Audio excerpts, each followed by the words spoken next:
आप देख रहे हैं न्यूज नाउ 24/7 ताज़ा खबरों के लिए हमारे साथ बने रहें। केंद्र में तीसरी बार बीजेपी की सरकार बनने के बाद आज 23 दिसंबर को पहले रोजगार मेले का आयोजन किया गया। रोजगार मेले का आयोजन देश भर के 45 स्थानों पर किया गया। चयनित 71,000 से अधिक अभ्यर्थियों को पीएम मोदी ने वीडियो कॉन्फ्रेंसिंग के जरिए संबोधित किया और नियुक्ति पत्र दिए। रोजगार मेले के जरिए युवाओं के विभिन्न केंद्रीय विभागों में नौकरियां मिली। केंद्र सरकार की ओर से युवाओं को रोजगार देने के लिए रोजगार मेले की शुरुआत 22 अक्टूबर 2022 को की गई थी। युवाओं को गृह मंत्रालय, डाक विभाग, स्वास्थ्य और परिवार कल्याण मंत्रालय, वित्तीय सेवा विभाग और उच्च शिक्षा विभाग सहित केंद्रीय विभागों में नौकरियां दी गईं। चयनित अभ्यर्थियों में महिलाएं भी शामिल हैं। सभी चयनित युवाओं को कर्मचारी के तहत पहले प्रशिक्षण दिया जाएगा, उसके बाद उन्हें संबंधित विभागों में तैनाती दी जाएगी। वहीं चयनित युवाओं को संबोधित करते हुए पीएम मोदी ने कहा कि बीते 1 से 1.5 साल में लगभग 10 लाख युवाओं को सरकारी नौकरियां दी गईं, जो अपने आप में एक रिकॉर्ड है। उन्होंने कहा कि रोजगार मेले के जरिए चयनित युवाओं को विभिन्न केंद्रीय विभागों में स्थायी नौकरियां दी गईं। चयनित युवाओं को संबोधित करते हुए पीएम मोदी ने कहा कि भारत का युवा आत्मविश्वास से भरा पड़ा है। विश्व में भारत तीसरा सबसे बड़ा स्टार्टअप देश बन गया है।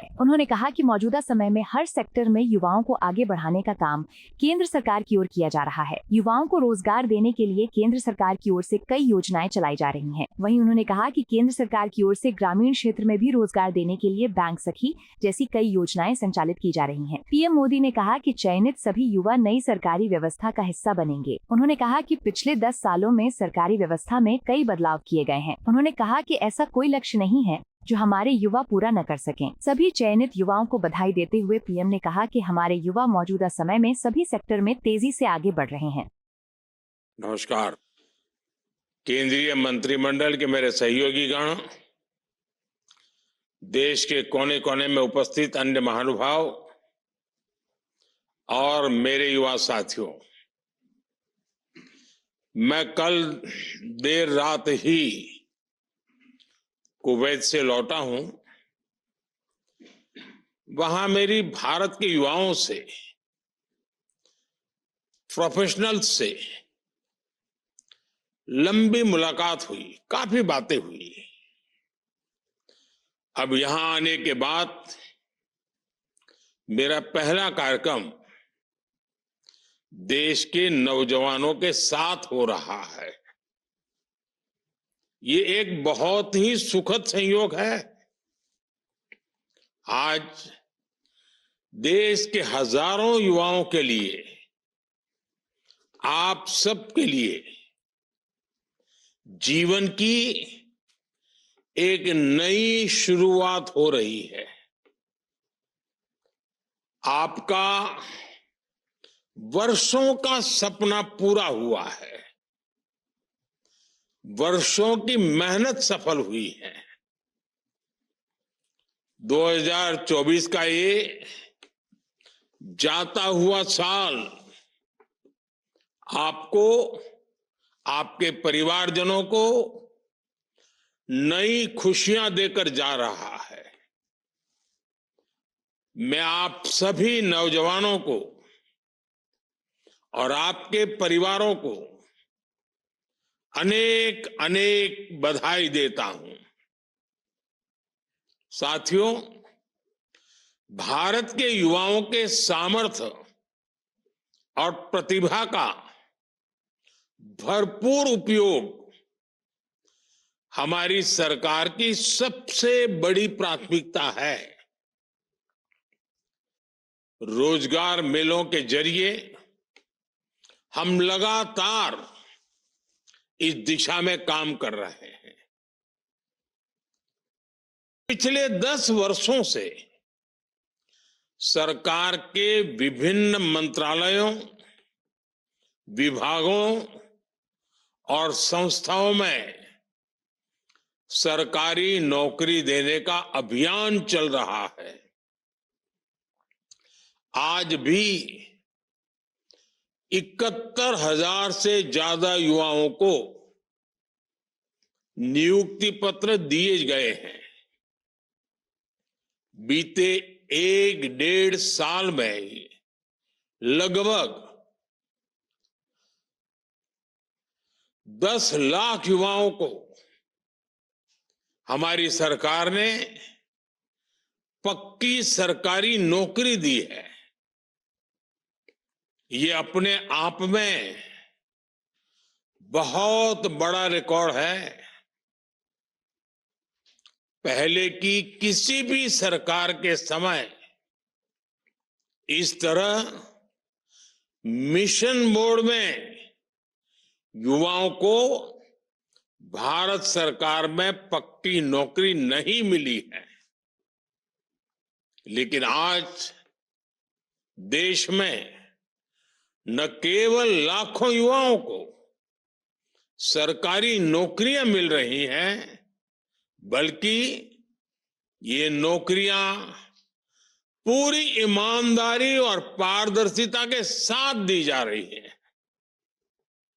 मुझे खुशी है कि इस पारदर्शी परंपरा से आए युवा भी पूरी निष्ठा और ईमानदारी से राष्ट्र की सेवा में जुट रहे हैं।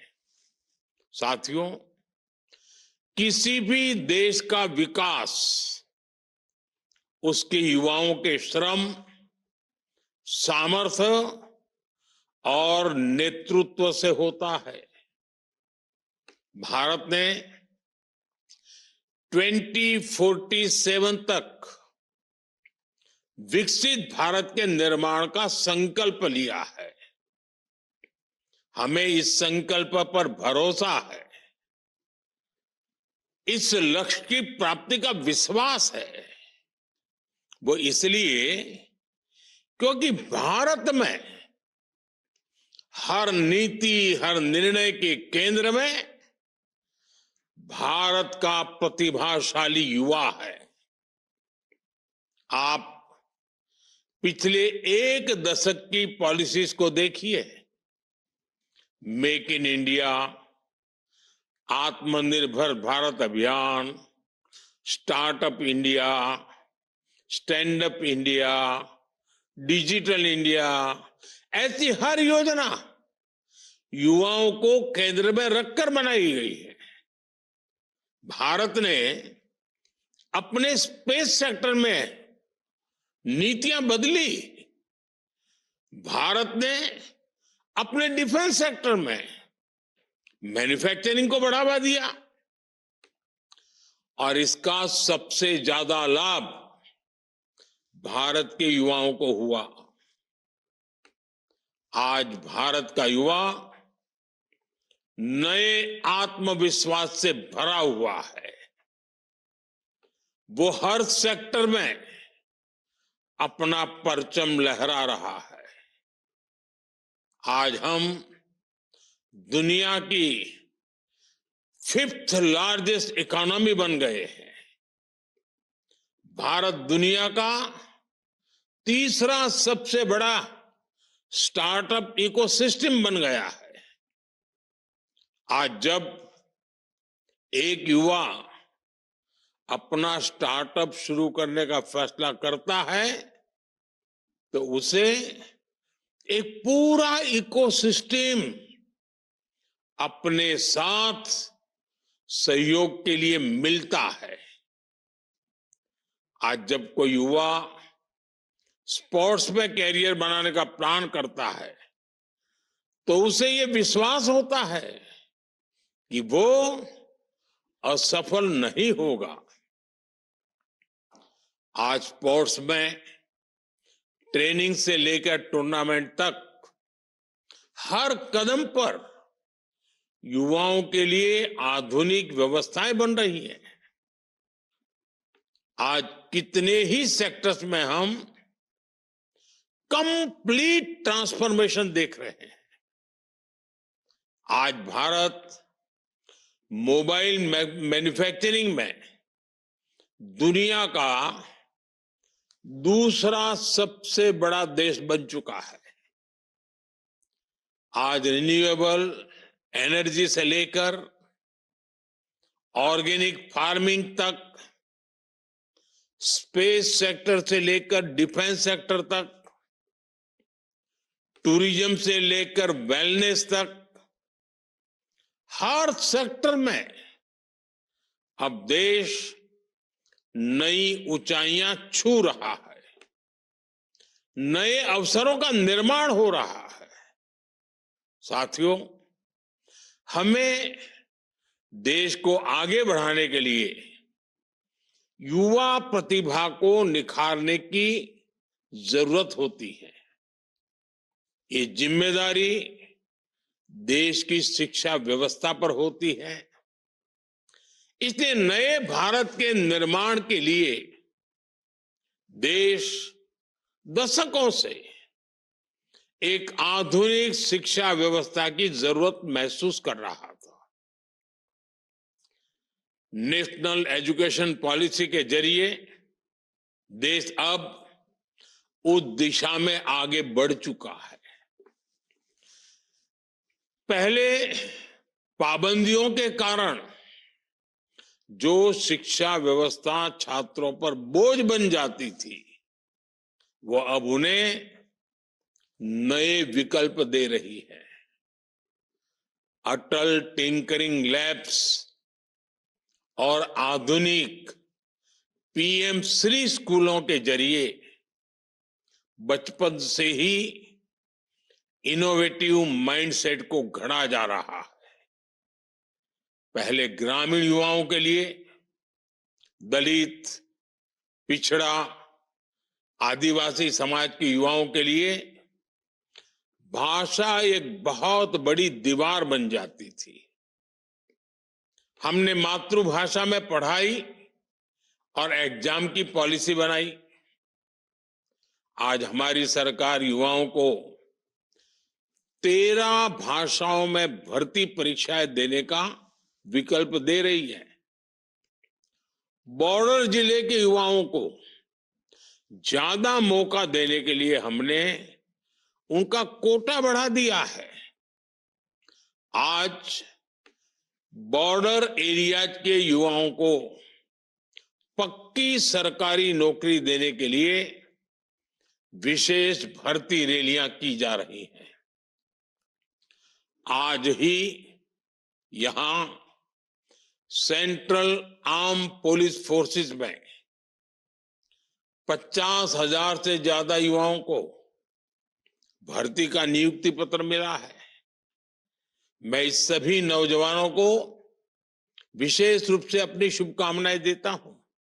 साथियों, आज चौधरी चरण सिंह जी की जन्म जयंती भी है। ये हमारी सरकार का सौभाग्य है कि हमें इसी साल चौधरी साहब को भारत रत्न से सम्मानित करने का अवसर मिला। मैं उन्हें अपनी श्रद्धांजलि अर्पित करता हूं। आज के दिन को हम किसान दिवस के रूप में मनाते हैं। इस अवसर पर मैं देश के सभी किसानों को, अन्नदाताओं को नमन करता हूं। साथियों, चौधरी साहब कहते थे, भारत की प्रगति तभी हो सकेगी जब भारत के ग्रामीण क्षेत्र की प्रगति होगी।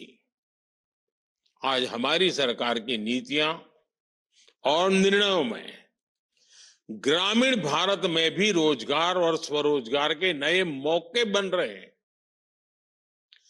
एग्रीकल्चर सेक्टर में बड़ी संख्या में युवाओं को रोजगार मिला है।